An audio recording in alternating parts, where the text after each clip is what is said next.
Well, in, first of all, thank you, all of you, and I'm incredibly, needless to say, I'm very humbled and honored.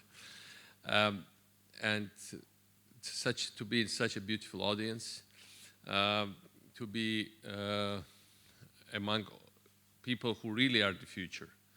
No matter what Jacek was telling about, whatever our merits are, but I still think that most of it is in the past, although we still have some business to accomplish. But you are the future.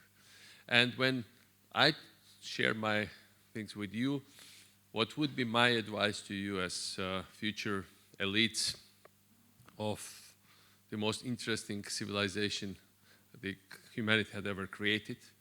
How shall we proceed? I think the main thing is that we should never reconcile with existing negative things, and we should never give up. Never giving up had to be motto of our lives, coming from where we were coming, because we were coming from a situation where we were not supposed to have any future.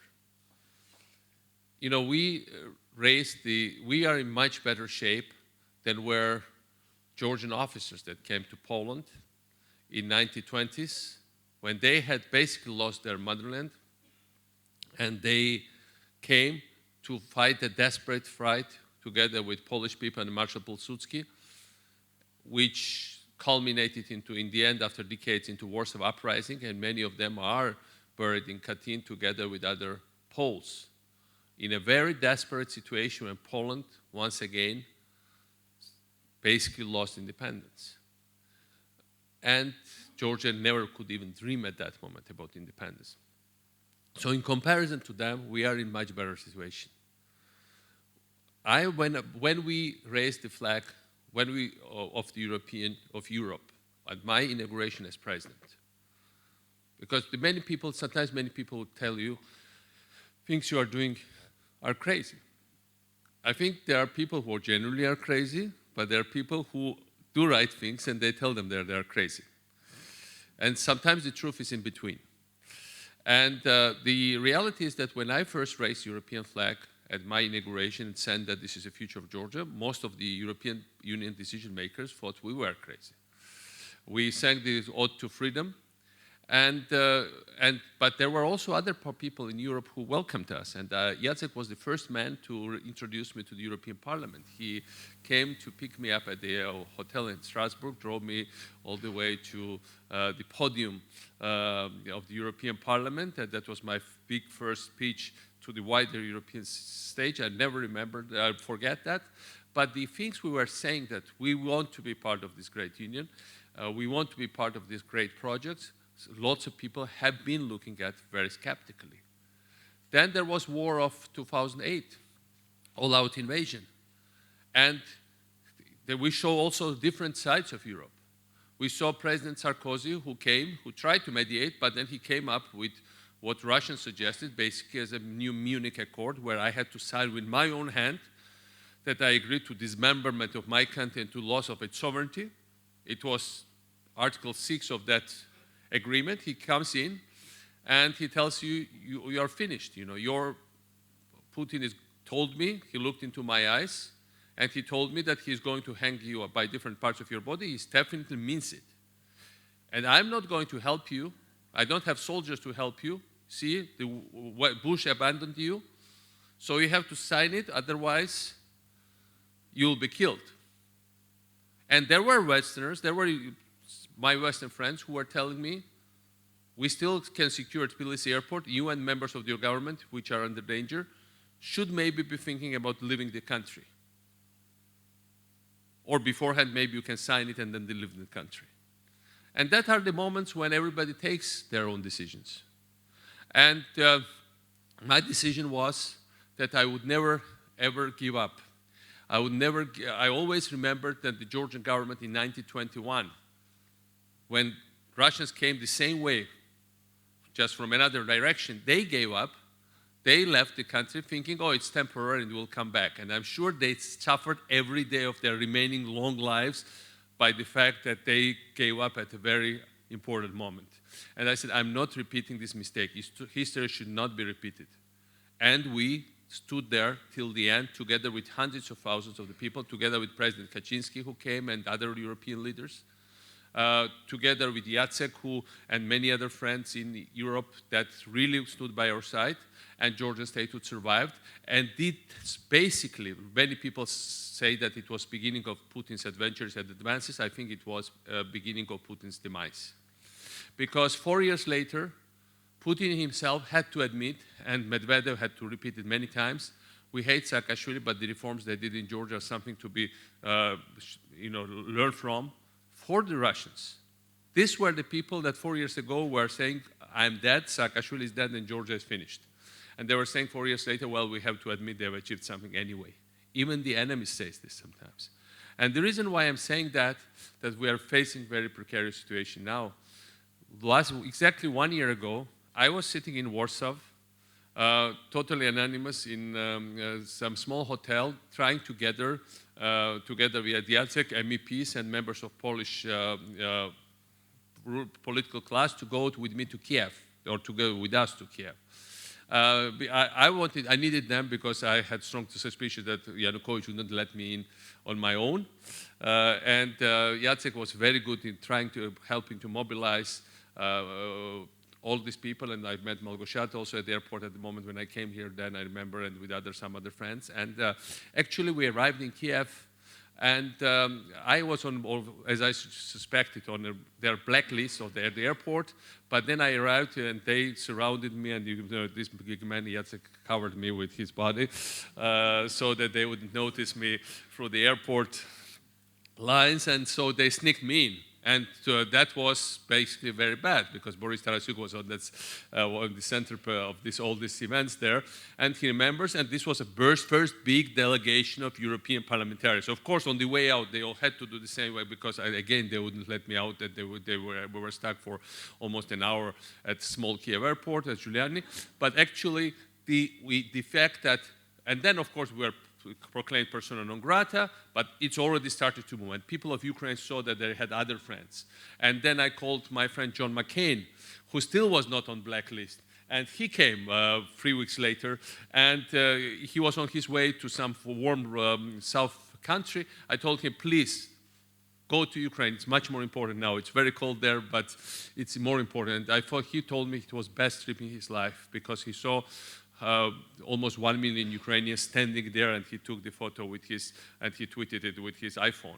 So the reasons I'm telling this, we were there 1 year ago in this cold, very nice, but still very nice Warsaw, and basically there was almost no hope. I knew most of the people, also in the West, thought that there was no future for Ukraine, that it was hopeless, Maidan was doomed, and nothing was going to happen. We thought otherwise. And we went there, and of course Ukrainians thought otherwise, and they made it, and they will make it. Now here we have a big challenge. Vladimir Putin is thinking about new war in Ukraine, but he's also thinking about new war in my part of the world. He's building a road through Dagestan to Georgia day and night, and it's a military invasion road, and it's a military invasion road directed at Tbilisi, which he couldn't take in 2008, even with 100,000 people army and bombing us with 200 planes.